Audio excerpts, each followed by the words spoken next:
The Tevo little monster is my favorite 3D printer. But if we consider print quality on the parts that it makes, it's definitely not my best printer. That would be the Ender 3. So what is it that makes me like this printer so much? 5 things. First, it's got an amazing construction. From these super beefy aluminum extrusions which form the legs or the pillars, and also aluminum top and bottom plates, along with mostly CNC'd billet aluminum components, this thing is really well made. Second, it's got the best power supply I've seen on any 3D printer, period. 24 volts, fully enclosed, with a little meter that tells you exactly how much power it's putting out. 3, it's got the best heated bed that I've ever seen on a 3D printer in person. This is an AC current driven bed, which means that even though it's extremely large at 350 millimeters in diameter, it still gets up to temperature very quickly. 4, it's a Delta, which just looks like the future to me. I mean, who knew that having 3 legs and connecting them with 6 rods would get you this parallel motion that works. You can get prints out of it in the year 2018. It's like science fiction incarnate to me, and I just think it's so cool. And the 5th reason is because it has a 32-bit processor running the thing. No more of these glorified Arduinos with their 8-bit processors from the Stone Age. Now we've got a much better board here. This is the MKS S-Base version 1.3. So yeah, welcome to the modern era. Unfortunately, this might also be part of the problem. One of the reasons why it doesn't print very well. Which brings us to the other major problem with this machine, and that is that it is quite noisy. The aluminum is very resonant, so sound tends to be amplified, and those stepper motors aren't quiet because they are run by these DRV8825 stepper motor driver chips on this board. So we're going to try to fix that by installing Trinamic TMC 2100s onto this board and see if we can't get it working.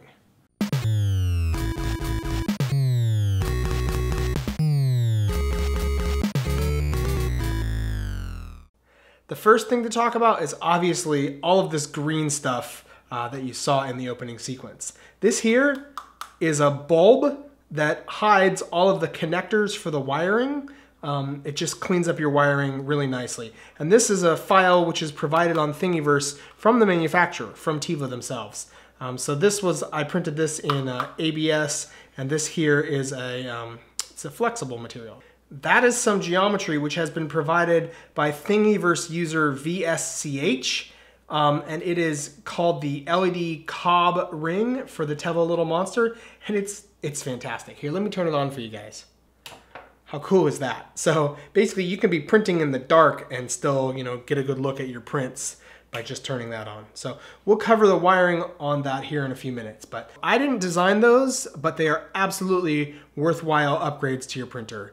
If you want to upgrade your printer with them, just go looking for the files on Thingiverse. They're not hard to find. So this print surface that I showed in the intro, it came with the printer, and I haven't been using it. I'm sure it's better than the glass that I've been using, but I've had fine results just printing on the glass with glue stick. However, I do want to get to where I'm using this. It's just that I have something special in mind, so we're going to save that as a surprise. Let's talk about the components that we're going to use for this upgrade. This is a vibration dampener for the NEMA 17 motors that are on this printer and almost every 3D printer on the market. Basically, it's just a sandwich of metal, rubber, and metal. So this is a specially formulated rubber compound. I mean, I don't know, maybe it's just butyl. But yeah, the idea is that one half of the metal mounts to your motor, the other half mounts to the frame, and it isolates the vibrations of the motor, contains them on the motor, and they don't get transmitted into the frame. It's nice to have a physical intervention for vibration dampening, as well as the electrical one. The electrical one, of course, being the Trinamic TMC 2100 stepper sticks, which are so much quieter and vibration reducing. So I have here 2 different versions of that. Another thing which is super interesting and can be found if you search for TMC 2100s is this. It's a diode isolator, I think is what it technically is. I don't know. But basically this is an inline TL smoother, right? It just mounts like that. So if you have a board with the detachable stepper sticks that's running DRV8825 chips and you want to reduce the scalloping, you can just buy these. They're like $1.25 a piece, and that's the easiest and cleanest installation that I can imagine. One thing to note though, when you do go looking for Trinamic sticks, you're gonna have to pay around $13. You won't find them cheaper than that.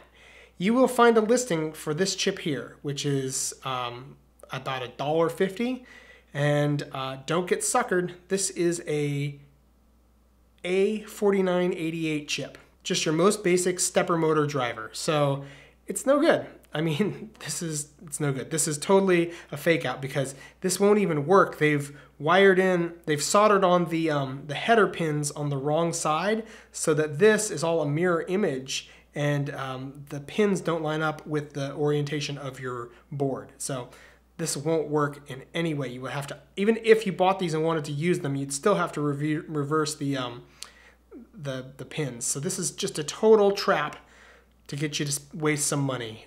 Don't buy this when you go looking for Trinamic stepper sticks.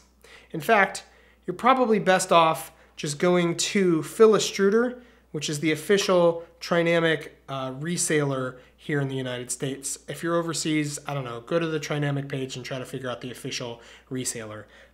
You're gonna pay maybe $5 more per PCB. I don't know, maybe only like $2 more per PCB than if you buy the Chinese versions. But the Chinese versions have the same chip. All the chips say made in Germany. So, I mean, unless they're counterfeiting the writing on the chip as well, which I wouldn't put beyond China, but I kind of think that the chips are coming from Germany, which is why these still cost $12 when they come from China. Okay, with our board here, we're gonna need an external stepper motor driver mount, and that's where this component comes in. So if you do a search on the internet for exactly the writing that you see there, you will find these modules. And these are really fantastic because you can just plug in your stepper sticks. Not only that, but they've got these little switches. Now these are designed to be the same as your original ramps 1.4 shield with the jumpers. And instead of having to do the jumpers, you can just flip these switches. But we're gonna modify these boards so that we can use these switches to switch the Trinamic sticks between being in stealth chop mode versus spread cycle mode. So it's gonna be a nice little hack. Now, in order to run these external boards, these external PCBs with the Trinamic sticks, we're gonna need a different voltage of power than the 24 volts that comes off the power supply. And that's where this comes in. This is a buck converter or step down voltage regulator. And this is an old style, but I decided to go with this old style here instead of the newer, much smaller style, which is this one. And they both would work, right? And this is kind of, you know, much more elegant because it is so small. I liked these big, beefy capacitors that are on this board. I get the feeling, and I didn't test it, but I just suspect that the current coming out of this older board is gonna be much cleaner than, you know, this is probably gonna be dirty. If you look at the sine wave on an oscilloscope, it probably wouldn't be nearly as nice as what's coming off of this one. Not only that, I mean, look at this big componentry on it. So I just trust this one a bit more, and that's why I'm gonna use it. So taking a look at the board, at the main board, at the S-Base, the MKS S-Base version 1.3 board here, we can see the ARM processor made by the company NXP. Now up here we see 5 heat sinks, and those are, underneath the heat sinks there are the DRV8825 stepper motor drivers. So that's the source of most of our problems. What would be really nice is if this board was redesigned and instead of having those integrated onto the board, we had your header pins, similar to what we see right here, right? Just be able to plug in your external stepper motor drivers. That's the way to do it, because you never know when you're going to want to upgrade stepper motor drivers. Maybe there will be something better than Trinamics that comes out here in a few years. We don't know. We want to be able to upgrade those. Anyway, they didn't do that, but what they did do is include these 5 sets of 4 pins, and that is your header breakout point to upgrade to your better stepper drivers. So what we're going to do is connect those jumper points to these little breakout PCBs, and that's how we're going to install the TMC 2100s on this printer. So let's get to it. The first thing we need to do is up there we need to remove that fan from the electronics enclosure so that we have room to fit all of this stuff up inside that box, which currently only holds just this one board. We see this fan that takes up a lot of the headroom in there. We're going to put the fan up on top, and we're going to put the stepper sticks where the fan is currently sitting. And that means that I want to get rid of this BS. We don't need that metal there. It's just blocking airflow. We need better airflow. So I'm going to just cut that right along there, keep that circle nice and round. And after that, we should have top-notch cooling for both the board and the stepper drivers. Let me put some plastic inside of there to protect the board. Don't want to get any metal pieces on the board.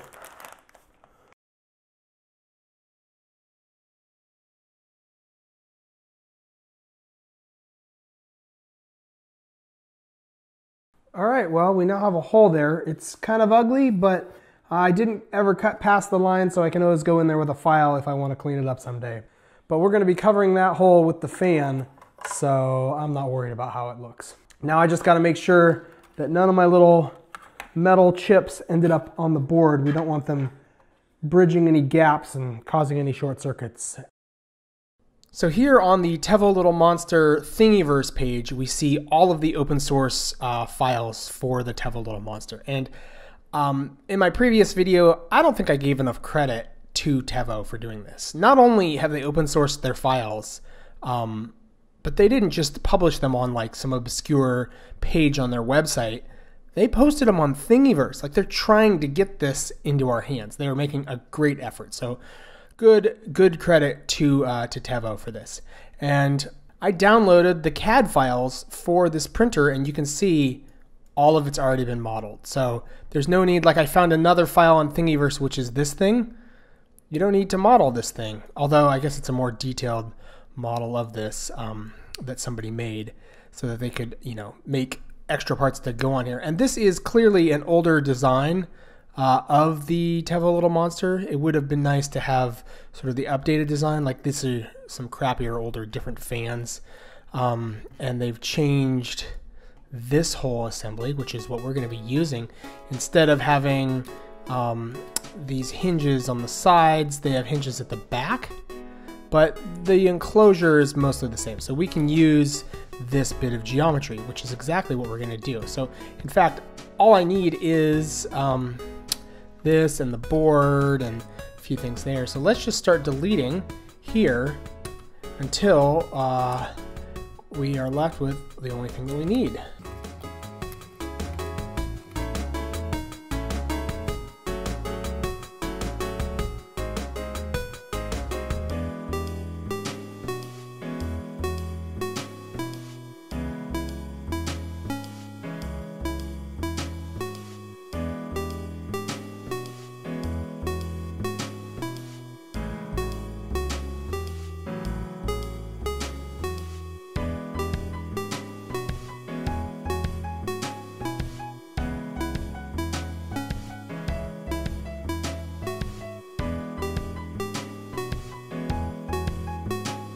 So I put a little bit more detail into the heatsink on the stepper motor driver here.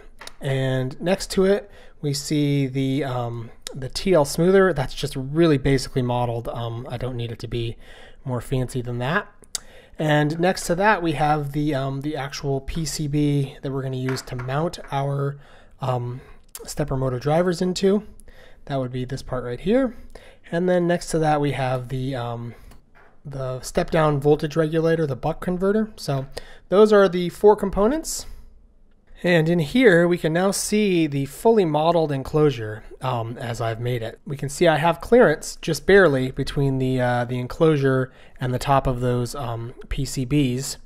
So that's nice. Let's just hide this for a minute, and we can look in and see what's going on here. And we can see we've got the 2 step-down buck converters, and the reason for that is that I want one to be 5 volts. We need to be able to feed 5 volts into the stepper sticks, and I want the other to be 12 volts, and that is to run the cob circular ring light that's going to illuminate the print head, the print nozzle. So I do need to step down 2 different voltages there. Now I could pull the 5 volts straight out of the back of this machine. There's a little USB port there that feeds 5 volts. So I don't actually need this in the enclosure, but you know what? It's just cleaner than running a USB plug. So it's just a few bucks to buy another one of these. So this is pretty much the plan, and we are going to print this component up now. Oh yeah, this window right here, that's where the switch slides in, and I didn't bother to model that switch, but that's how you're going to turn the circular ring light on and off. So let's print this component up and see if we can't do an installation. First, let's go over the wiring. I'm going to show you guys how to wire all this together. Here on our stepper module PCB, we see the 3 switches. Turn the PCB over, and these are the solder points for the switches. So these 3 on this side all go to separate pins. We can see, we can trace the leads. But up here, all 3 of these are going to the same spot. And if we trace that down, they're going to FLT, which comes over to here. And if we flip that over, we see that is 5 volts. So we do not want to feed it 5 volts. We want to feed it ground. So what we're going to need to do then is basically cut this lead somewhere right in here, and let's just hotwire it to that ground pin right there. So I have this razor blade here, and it's a nice way to cut the lead. Alternately, you can use a Dremel tool, but let's just scrape that away right now. Okay, and we see it's all scraped away. We do see that I revealed a little bit of the copper substrate right there. We should definitely check this with a multimeter to make sure that the continuity does not go through from here on over. But now, through the magic of television, I'm just going to solder a wire from this pin to that ground. Ta-da! It's not the prettiest soldering job, but it will certainly do the trick. So here on our Trinamic stepper stick, we see the labels GFC1 and GFC2. Now, if we were to look on the back and actually trace out those leads, we would see that GFC1 goes to the switch labeled 1, and GFC2 goes to the switch labeled 2.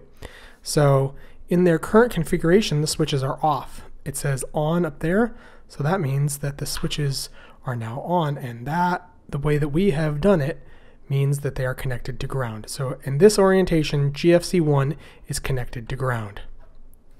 So looking at this chart from repapp.org, we see if we connect GFC1 to ground, then we are in spread cycle with 256 microsteps of interpolation.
And here it is, my bird's nest of wiring. I used an XT60 connector so that I could safely disengage the 24 volts, which I tapped into right here into the main input there into the board from the power supply. Here at the front we can see my 5 volt step down voltage regulator, the buck converter, and there's the 12 volt one. I'll show you guys here in a second how I adjusted the voltage on these, as well as how you adjust the voltage on all 3 of your stepper sticks. On the buck converter, it's clearly labeled where input plus and minus comes and output plus and minus goes. So yeah, all you got to do is plug it in like this, get your multimeter set up, and start spinning that dial.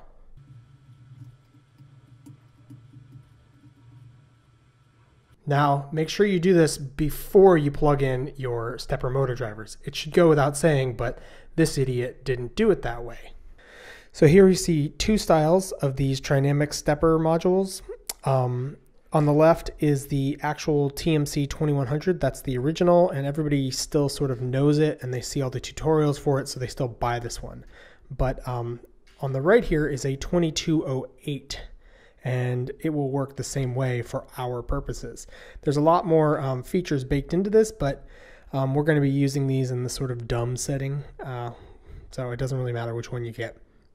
Now, I bought 3 of these and burned them up because I made a stupid mistake when I hooked everything up before adjusting the current coming out of the voltage step-down regulators. So I fed way too much voltage into these and burned up 3 of them. So $36 down the drain. And so now I have these ones. Now, like I said, they're going to function the same for our purposes. This lower right test point is where we're going to pull the voltage reference from. On the TMC 2100s, there's only 1 spot for voltage reference. So yeah, in order to read VREF, that's going to be our probing point for the positive probe. For the negative probe, we're going to use a clip here attached to the probe itself, and the other end gets connected to ground. In this case, I'm going to connect it to the 5 volt voltage regulator because it's the easiest point. And here on the Trinamic website, we can see the specs. The phase current, the RMS here, is rated at 1.2 amps. Elsewhere on different websites, you'll see it specified as 1.25 amps, but just to be safe, we're going to go with what it says here on Trinamic's website. And on the reprap.org website, we see the formulas for calculating the values. So this is the one that we want. Our V reference equals the RMS times 1.41. So we know our RMS is 1.2 times 1.41 means 1.7 is our VREF. So all that fancy calculating that we just did, that was for max current. We don't want to exceed that. But doesn't mean that we want to be running these at that current. There are drawbacks to doing that. So I'm just going to turn this up and actually run these at about 1.33. There we go. So I'm going to get the other 2 to the same voltage, and I think this is probably a good voltage to run these things at.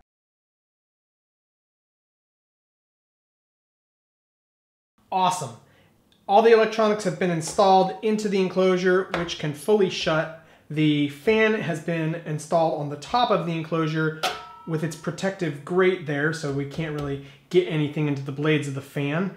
I cut a hole out of the plexiglass here at the front so that I can access the switch, which turns the light on the hot end on and off. And if I power up the whole unit, it all works. And it does not let out any more magic blue smoke, so that's good. The only thing left to do is to reinstall the firmware so that it makes use of our fancy new stepper motor drivers. Okay, the printer and the computer are connected with the USB cable, and I've opened up the printer just in the file manager here in Windows, and the first thing I'm going to do is just delete all of these files. And then we have the config file and the firmware.bin, and these are the 2 files that I know for certain work. So we're just going to paste those into the printer, right onto the SD card that's loaded into the MKS S-Base board. Okay, now that that's done, we just need to power cycle the printer, and that will sort of auto do itself here. So unplug the USB cable, and then turn off the machine, and turn it back on again. And this time when we look at the printer through the USB cable, we see firmware.cur instead of firmware.bin, so it has loaded the firmware. Now what we need to do is on the touchscreen, we need to run the configuration routine. This bed's going to get up to 80 degrees, and once it reaches that temperature, it's going to go through the whole auto calibration routine. Now in the case of this firmware, I've actually configured it to only do 7 points instead of 15 points. So 15 times 15, that was a lot of points that it used to use on the bed there for the auto calibration. Way too many. You get perfectly accurate results with only 7 points, and it doesn't take like 1/4 of the time. So that's going to kick in here in just a second. I forgot something. You have to unplug the USB before you can run the auto calibration routine. So let's try that again. There we go. That time we saw instantaneous auto homing, and you can see that the auto calibration routine is already running.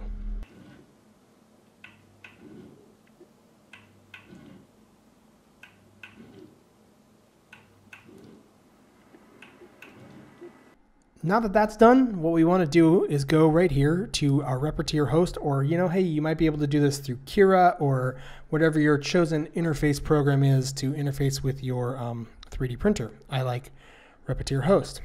And then connect. Okay, so now you can just go G28. I always like to start things with a home, and then G0Z0. Now in the firmware, I set up the 0 position to be way above the bed, so we're going to be safe doing this. But normally you wouldn't send it to 0 if you weren't sure. So boom. Okay, so now I want to go past 0, and you can't do that with the buttons in the beginning. You have to actually enter in a G code before it will let you do that. So what I'm going to do is just go G0 Z -1, and you saw it just move there. So now I know that I can go down at least 20, so I will just go click this button once, and it's moving. It's very slow, and you probably can't see it because the camera is so far away.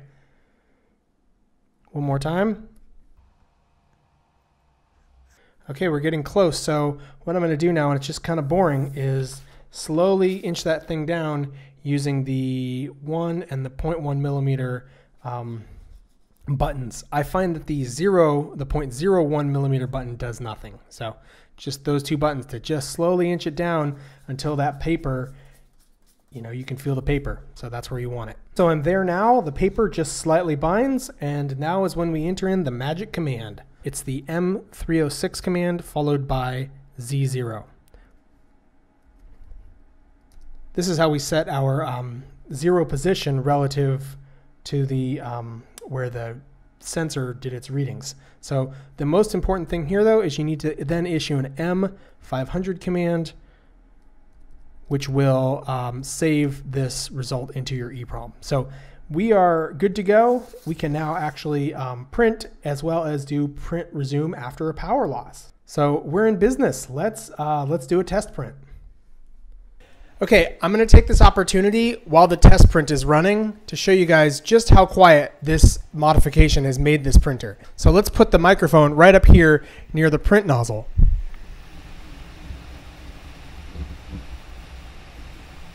You can hear that the loudest mechanical noise is coming out of the extrusion motor, the extruder motor. Down here we hear that the loudest noise comes from the fans. We hear the fan noise coming off the board, but that's a much larger fan, so it's actually pretty quiet. And over here, right above the stepper motor that's driving the x-axis, we don't hear anything. I mean, it is just so quiet. But the Trinamic drivers don't get all of the credit for this motor being so quiet, because I do have this sound dampening plate installed as well.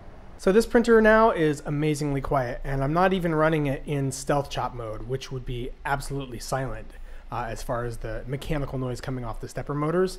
And it's easy enough to switch it into stealth chop from spread cycle. It's currently in spread cycle, which gives it more torque to the motors, and I am a little bit worried about losing steps and having it skip, which was a problem with the DRV 8825s that came on this board. So I am going to experiment with Stealth Chop a little bit, and all I have to do is flip that one little switch that we saw switching earlier, the 1, and switch it back to being off. And that's all you do, and it's in Stealth Chop silent mode. So an awesome modification, can't recommend it enough. But I'm not done yet. There's a couple more things that I want to do to this printer. First off, I want to install this optical filament sensor and get it working so that we have filament runout detection and it will stop printing when there's no filament. The second thing I need to do is that bed surface that I hinted at the beginning of this video. And the third thing I want to do is there's currently some blue painter's tape directing the airflow coming off of the 2 part cooling fans. And so I need to design an air duct to get better cooling on the parts, basically. And potentially I'm even going to install a 4th Trinamic stick to control the extruder motor to just make this printer as quiet as I can, because pretty much at that point it will just be fan noise that you'll hear coming off of this printer. All right, well, this is almost done printing, so let's take a close look at the print and talk about the quality issues, if there are any.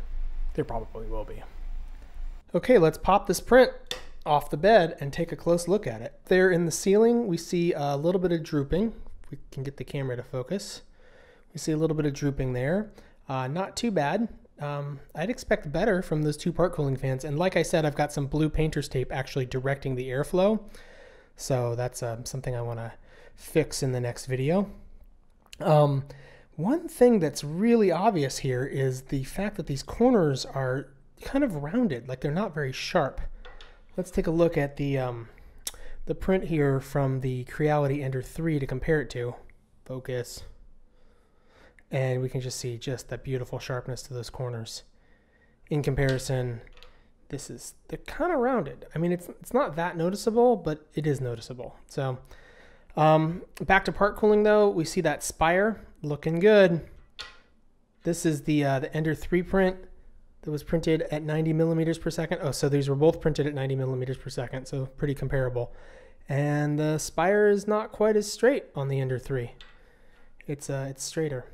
So that's good. So we are getting better part cooling for sure. But one thing that we're definitely not getting, and that is better surface.